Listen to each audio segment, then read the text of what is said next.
मैं 27 साल की पुलिस इंस्पेक्टर हूँ।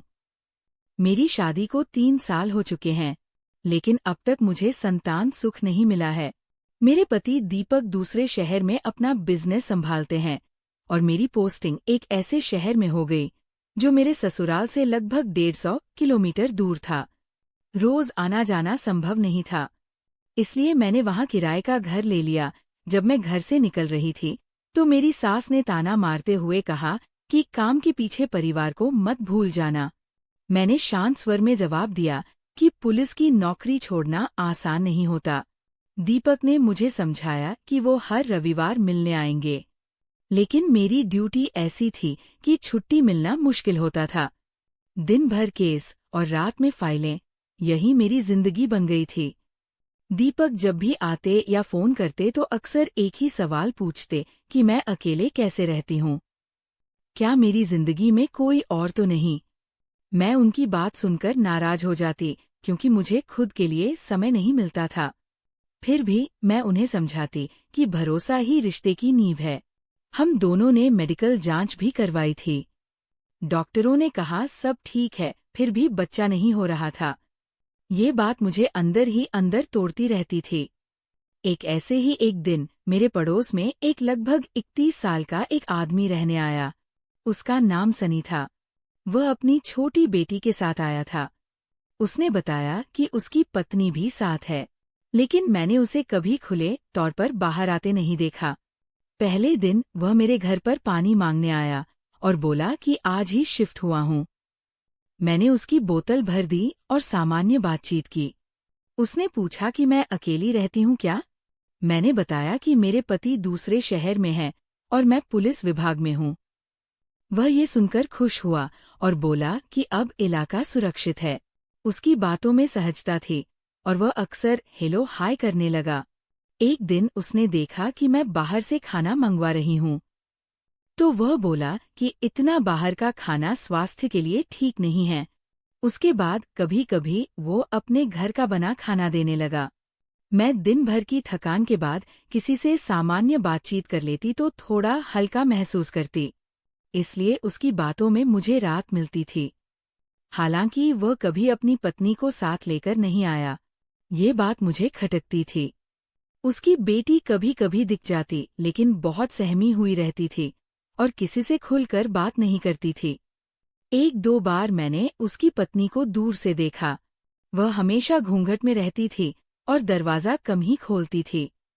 मोहल्ले की औरतें भी कहती थी कि सनी अपनी पत्नी को बाहर नहीं निकलने देता। ये बात मेरे मन में शक पैदा कर रही थी। एक दिन मैंने सनी से सीधे पूछ लिया कि वह अपनी पत्नी से क्यों नहीं मिलवाता। उसने हंसकर टाल दिया और कहा कि उसकी पत्नी ज्यादा लोगों से बात नहीं करती, इसलिए घर में ही रहती है। उसकी बात सुनकर मुझे संतोष नहीं हुआ। मैं एक पुलिस अधिकारी हूँ और छोटी छोटी बातों से संकेत समझ लेती हूँ। एक बार उसकी बेटी मुझे अकेले मिल गई। मैंने उसे प्यार से पूछा कि मम्मी कैसे। वो घबरा गई और बिना जवाब दिए भाग गई। उस मासूम के चेहरे का डर मुझे बेचैन कर गया। मैंने दीपक को सारी बात बताई। पहले तो हल्का सा जलने लगा और मजाक में बोले कि कहीं मुझे सनीनी अच्छा तो नहीं लगने लगा। मैंने साफ कहा कि मेरे मन में ऐसा कुछ नहीं है और मुझे उसके घर का माहौल ठीक नहीं लग रहा। दीपक गंभीर हो गए और बोले कि सतर्क रहना, कुछ गड़बड़ हो सकती है। कुछ दिन बाद दीपक मुझसे मिलने आए। मैंने उनसे कहा कि 2 दिन रुककर आसपास पर नजर रखें। उन्हें 2 दिनों में भी हमने सनी की पत्नी को ठीक से नहीं देखा और उसकी बेटी का आर्डर साफ दिखाई देता था। दीपक ने भी माना कि मामला सामान्य नहीं है। उनके जाने के बाद एक रात मुझे मौका मिला। जब मैंने देखा कि सनी घर पर नहीं है और उसका दरवाजा आधा खुला है, मैं सावधानी से अंदर गई। जो दृश्य मैंने देखा उसने मेरे संदेह को एक ऐन में बदल दिया। अंदर का वातावरण असामान्य था और मुझे लगा कि कोई महिला जबरदस्ती रोकी गई है। हालांकि मैं तुरंत वहां से निकल आई ताकि बिना तैयारी के कोई कदम न उठाऊं। मैंने तय किया कि सच सामने लाना होगा। उसी रात मैंने सनी का फोन किया और सामान्य स्वर में बात करते हुए उसे अपने घर बुलाया ताकि उसे सच्चाई निकलवाई जा सके। मैंने पहले ही अपने विभाग को सतह कर दिया था और दीपक को भी सूचना दे दी थी कि मैं क्या करने जा रही हूँ। सनी कुछ देर में आया और सामान्य बातचीत के दौरान नशे में उसने अपने व्यवहार से सीमा मांगनी शुरू कर दी, लेकिन वो पूरी तरह सजग थी। मैं उसे बहला फुसलाकर बातों में उलझाती रही और धीरे धीरे वह अपने से लेते उगलने लगा। उसके शब्दों से साफ हो गया कि वह अपनी पत्नी के साथ कुर्व व्यवहार करता था और घर में एक महिला को उसकी इच्छा के विरुद्ध रोक कर रखा हुआ था। उसने ये भी स्वीकार किया कि गुस्से में उसने अपनी पत्नी की जान ले ली थी और इससे में छिप कर रह रहा था। उसने इतना कहते ही मैंने इशारा किया और पहले से तैयार पुलिस टीम ने आकर उसे गिरफ्तार कर लिया। उस घर से एक डरी हुई महिला को मुक्त कराया गया, जिसने बयान दिया कि उसे जबरन वहां रखा गया था और उसके साथ अमानवीय व्यवहार किया जाता था। सनी की बेटी को सुरक्षित संरक्षण में लिया गया। जांच में ये साबित हुआ कि सनी ने अपनी पत्नी की हत्या की थी और अपराध छिपाने के लिए शहर में बदल लिया था। उस मासूम बच्चे की आंखों में जुड़ रहा था। वह धीरे धीरे विश्वास में बदलने लगा, क्योंकि उसे एक सुरक्षित वातावरण मिला। इस पूरी कार्रवाई के बाद मुझे लगा कि शायद ईश्वर ने मुझे शहर में किसी वजह से भेजा था, ताकि एक बच्ची को नया जीवन मिल सके। सनी की गिरफ्तारी के बाद पूरा माहौल सन रह गया। जो आदमी बाहर से मिले अनुसार और मददगार दिखाई देता था, उसके अंदर इतना अंधेरा छिपा होगा कि किसी ने सोचा भी नहीं था। पुलिस स्टेशन में पूछताछ के दौरान उसने धीरे धीरे अपने अपराध कबूल किए। उसके बयान रिकॉर्ड किए गए और मैंने खुद पूरी प्रक्रिया की निगरानी की, क्योंकि ये मामला सिर्फ एक अपराध का नहीं था, बल्कि एक मासूम बच्ची और एक मजबूर महिला की जिंदगी से जुड़ा था। जिस महिला को हमने उसके घर से मुक्त कराया था, वह मानसिक और शारीरिक रूप से बेहद टूटी हुई थी। हमने तुरंत मेडिकल सहायता और काउंसलिंग की व्यवस्था की। उसने कावती आवाज में बताया कि सनी ने पहले दोस्ती का जैसा दिया, फिर उसे अपने साथ लाकर बंद कमरे में कैद कर दिया। वह कई दिनों तक बाहर की दुनिया से कटी रही। उसे धमकाया गया कि अगर उसने आवाज उठाई तो उसके साथ और बुरा होगा। उसकी कहानी सुनकर मेरा दिल दहल गया, लेकिन एक पुलिस अधिकारी होने के नाते मुझे मजबूत रहना था।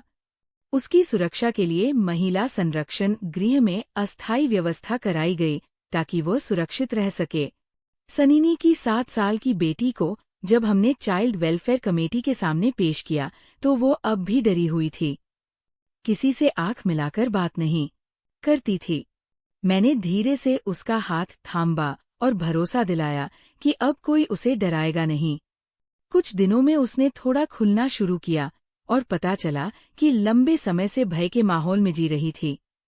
उसकी माँ की मौत को उसने अपनी आंखों से देखा था, लेकिन उसे सच बोलने की हिम्मत नहीं थी। जांच आगे बढ़ी तो पुराने शहर से रिकॉर्ड मंगवाए गए और वहां के पुलिस स्टेशन से भी जानकारी ली गई। सबूतों ने साफ कर दिया कि सनी ने अपनी पत्नी की हत्या की थी और इस दुर्घटना का रूप देने की कोशिश की थी। बाद में अपनी बेटी को लेकर गायब हो गया था। मामला अदालत में जाने की तैयारी में था और मीडिया को भी इसकी बनक लग चुकी थी। हालांकि मैंने ये सुनिश्चित किया कि बच्चे की पहचान को अपने रखी जाए, ताकि उसके भविष्य पर कोई दाग न लगे। इस बीच दीपक लगातार मेरा हौसला बढ़ाते रहे। वह फोन पर कहते कि मुझे तुम पर गर्व है। तुमने सिर्फ 1 साल नहीं किया, बल्कि एक जिंदगी बचाई है। उनकी बात सुनकर मुझे सुकून मिलता था, लेकिन दिल के किसी कोने में एक खालीपन भी था, जो संतान न होने की पीड़ा से जुड़ा था। मैं अक्सर सोचती थी, क्या ईश्वर कभी मेरी गोद भी भरेगा या नहीं? पर जब भी उस बच्ची को देखती तो लगता है जैसे किस्मत ने उसे मेरे रास्ते में किसी कारण से भेजा है। कुछ ही हफ्तों में वह मुझे देखकर मुस्कुराने लगी। एक दिन वह मेरे पास बैठ गई और एक दिन उसने हिम्मत करके पूछा कि क्या मैं उसे डांटूंगी? तो मैंने कहा कि नहीं, अब तुम्हें कोई डांटेगा नहीं। ये सुनकर उसकी आंखों में पहली बार भरोसा दिल का। अदालत में पेशी के दौरान सनी ने अपने अपराध से मुकरने की कोशिश की, लेकिन सबूत इतने मजबूत थे कि उसकी दलीलें टिक नहीं पाई। उस महिला के बयान और फॉरेंसिक रिपोर्ट ने सच उजागर कर दिया। आखिरकार अदालत ने उसे कठोर सजा सुनाई और यह फैसला सुनाते ही मुझे लगा कि न्याय हुआ है। लेकिन असली सवाल था जब बच्ची का भविष्य चाइल्ड वेलफेयर कमेटी ने सुझाव दिया, यदि कोई जिम्मेदार दंपति आगे जाए तो उसे स्थायी परिवार मिल सकता है। उस रात मैंने दीपक से लंबी बात की। मैंने कहा कि क्या हम उसे अपना सकते हैं? कुछ पल की छुपी के बाद दीपक ने कहा, अगर तुम्हारा दिल कहता है तो मैं तैयार हूँ। अगले दिन हमने औपचारिक प्रक्रिया शुरू की। कागजी कार्रवाई आसान नहीं थी, लेकिन हमारे इरादे मजबूत थे।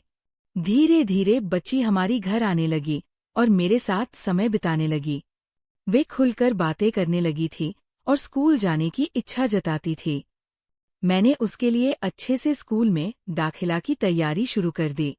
मोहल्ले के लोग भी अब हमें अलग नजर से देखते थे।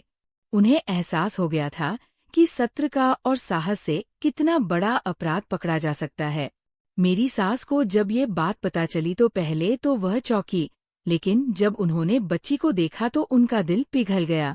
उन्होंने कहा कि शायद भगवान ने इसे ही तुम्हारी गोद के लिए चुना है। दीपक ने भी अपना काम इस तरह व्यवस्थित किया कि वह ज्यादा समय हमारे साथ बिता सके। हमने शहर के बीचों बीच नया घर ले लिया ताकि तीनों साथ रह सके और बच्ची को सुरक्षित वातावरण मिल सके। धीरे धीरे घर में रौनक लौट आई। पहले सन्नाटा था, वहां बसे की आवाजें गूंजने लगी। मुझे महसूस हुआ कि माँ बनने का अर्थ सिर्फ जन्म देना नहीं, बल्कि किसी को अपनाना भी है। इस पूरे अनुभव के ने मुझे भीतर से बदल दिया। अब मैं सिर्फ एक पुलिस अधिकारी नहीं रही थी, बल्कि एक जिम्मेदार माँ की भूमिका भी निभा रही थी, और यह जिम्मेदारी मुझे गर्व से भर देती थी। हमारी गोद लेने की प्रक्रिया कई चरणों से गुजरी और हर कदम पर हमें अपनी नियत और जिम्मेदारी साबित करने पड़े। लेकिन मैं और दीपक दोनों मन से तैयार थे। अब वो नन्ही बच्चे हमारे घर में अधिक समय बिताने लगे थे। पहले वह चुपचाप कोने में बैठ जाती, पर धीरे धीरे उसने घर को अपना समझना शुरू कर दिया। उसने पहली बार मुझे माँ कहकर पुकारा तो मेरी आंखें भर आई। मुझे लगा जैसे बरसों से जो खालीपन भीतर था वह भरने लगा। दीपक भी उसे बेहद प्यार करने लगे थे। शाम को जब वो काम से लौटते तो उसके लिए चॉकलेट या कोई छोटी सी किताब जरूर लाते। हमारी सास भी अब उसे अपने पास बिठाकर कहानियां सुनाती थी। घर का माहौल पूरी तरह बदल गया था। जहां पहले मेरे अकेलेपन की गूंज थी, वहां बसी और मासूम सवालों की मिठास थी। इसी बीच अदालत में केस की सुनवाई चलती रही। सनी को सख्त सजा मिल चुकी थी और वह जेल भेज दिया गया था। मुझे संतोष था कि कानून ने अपना काम किया, लेकिन एक पुलिस अधिकारी के होने के नाते मैंने ये भी सीखा कि अपराध सिर्फ सजा से खत्म नहीं होते। समाज को भी जागरूक होना पड़ता है। मैंने अपने विभाग में महिला और बच्चों की सुरक्षा पर एक विशेष अभियान शुरू करवाया ताकि कोई और बच्चा डर के सहाय में जिए। स्कूल में जाकर मैंने बच्चियों को समझाया कि यदि उन्हें कभी डर या असुरक्षा महसूस हो तो तुरंत पुलिस से संपर्क करें। धीरे धीरे उस बच्ची ने भी स्कूल जाना शुरू किया। पहले दिन वह मेरे हाथ कसकर पकड़े रही, लेकिन कुछ हफ्तों में उसने नई दोस्त बना लिए। उसकी मुस्कान अब सच्ची लगने लगी थी। रात को वह मुझसे कहानियां सुनने की जिद करती और कभी कभी अपने पुराने इंटर के बारे में बताती। मैं उसे भरोसा दिलाती कि अब सब ठीक है। दीपक अक्सर मजाक में कहती कि अब तो तुम पूरी तरह माँ बन चुकी हो, और मैं मुस्कुरा देती। लेकिन दिन में कहीं ये सवाल भी रहता कि क्या मुझे कभी अपने गर्भ से भी बचा होगा। समय बीतता गया और हमने उसे कानूनी रूप से गोद ले लिया। वह बाधी अधिकारी के तौर पर हमारी बेटी थी। उस दिन हमने छोटा सा जश्न मनाया। सास ने पूजा रखवाई और पड़ोसियों को बुलाया। सबने उसे आशीर्वाद दिया। मुझे लगा जैसे ईश्वर ने मेरी प्रार्थना सुन ली हो, क्योंकि माँ बनने का सुखम मेरे जीवन का हिस्सा था। काम के साथ घर की जिम्मेदारी निभाना आसान नहीं था, पर मैं हर चुनौती के मुस्कुराकर स्वीकार कर रही थी। दीपक ने भी फैसला किया कि वह अपने काम का कुछ हिस्सा इस शहर में शिफ्ट करेंगे ताकि हमें ज्यादा समय में साथ बिता सके। हमने मिलकर एक संतुलित जीवन बनाने की कोशिश की। कभी कभी पुराने दिन याद आते जब मैं इस शहर में अकेली आई थी और खुद को बहुत कमजोर महसूस करती थी। लेकिन अब मैं पहले से ज्यादा मजबूत थी क्योंकि मेरे पास परिवार था। उस बच्ची ने भी मुझे बदल दिया था। उसने सिखाया कि दर्द के बाद भी उम्मीद जिंदा रहती है। एक दिन स्कूल से लौटते हुए उसने कहा कि वो बड़े होकर पुलिस अधिकारी बनना चाहती है ताकि किसी को डर में ना जीना पड़े। उसकी बात सुनकर मुझे गर्व हुआ। मैंने उसे गले लगा लिया और मन ही मन ठान लिया कि उसे हर संभव सहारा दूंगी। समय के साथ उसके चेहरे का डर पूरी तरह गायब हो गया और उसकी जगह आत्मविश्वास ने ले ली। घर में त्योहार अब खास हो गए थे। दिवाली पर उसने खुद दिए सजाए और होली पर पहली बार खुलकर हंसी। उस पर मुझे लगा कि हमारा निर्णय सही था।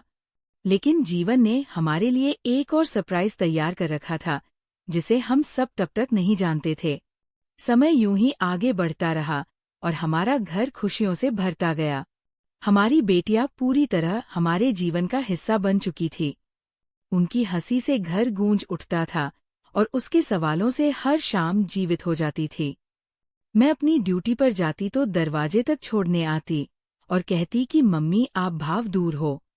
ये सुनकर मुझे हर बार नई ताकत मिलती। दीपक ने भी अपना काम इस तरह संभाल लिया था कि वह अब ज्यादा समय हमारे साथ बिता सके। सास भी हमारे साथ रहने आ गई थी और घर में अपनापन बढ़ गया था। एक दिन मुझे अचानक चक्कर आए। पहले तो मैंने इसे थकान समझ लिया, लेकिन जब डॉक्टर के पास गई तो खबर मिली कि मैं मां बनने वाली हूं। कुछ पल के लिए मुझे यकीन ही नहीं हुआ। आंखों में आंसू आ गए। मैंने तुरंत दीपक को फोन किया। वो खुशी से भर गए। घर में जैसे त्योहार सा माहौल हो गया। हमारी बेटी ने जब सुना कि उसे छोटा भाई या बहन मिलने वाला है तो वो उछल पड़ी और बोली कि अब मैं दीदी बनूंगी। उस दिन मुझे महसूस हुआ कि देर से देता है पर सही समय पर देता है। गर्भावस्था के दौरान परिवार ने मेरा पूरा ध्यान रखा। मैं भी ड्यूटी से थोड़ी छुट्टी लेकर घर पर आराम करने लगी। इसी बीच हमारी बेटी और भी समझदार हो गई। वह मेरा ख्याल रखती, पानी लाकर देती और कहती कि मम्मी आपको अब ज्यादा आराम करना चाहिए। 9 महीने कब बीत गए पता ही नहीं चला। और आखिर वह दिन आया जब हमारे घर एक स्वस्थ बच्चे का जन्म हुआ। दीपक की आंखों में गर्व और खुशी सांप झलक रही थी। सास ने भगवान का धन्यवाद किया और हमारी बेटी ने अपने छोटे भाई को गोद में लेकर कहा कि अब हमारा परिवार पूरा हो गया। उस पल मुझे लगा कि जीवन ने जो खालीपन कभी दिया था उसे कई गुना कुछ से भर दिया है। पीछे मुड़कर देखती हूँ तो लगता है कि अगर मैं उस दिन अपने पड़ोसी पर शक न करती, अगर मैं डर जाती या अनदेखा कर देती, शायद एक मासूम जिंदगी अंधेरे में ही रह जाती। लेकिन हिम्मत और सजगता ने सब बदल दिया। मैंने सीखा कि एक महिला सिर्फ अपने घर की जिम्मेदारी नहीं निभाती, बल्कि समाज की भी ताकत बन सकती है। आज हम चारों एक साथ खुशहाल जीवन जी रहे हैं। मेरी बेटी पढ़ाई में आगे बढ़ रही है और अक्सर कहती है कि वह भी वर्दी पहनेगी, और मैं मुस्कुराकर उसे आशीर्वाद देती हूँ। दीपक और मेरे बीच अब पहले से ज्यादा विश्वास है। हमने मुश्किल समय भी एक दूसरे का साथ नहीं छोड़ा और यही हमारे रिश्ते की असली ताकत है। मेरी कहानी बस इतनी सी है। जब इरादे मजबूत हो तो अंधेरा ज्यादा देर टिक नहीं सकता। अगर कहानी आपको पसंद आई हो तो इसे आगे शेयर जरूर करें। धन्यवाद। और कहानी कैसी लगी कमेंट करके बताना ना भूलें।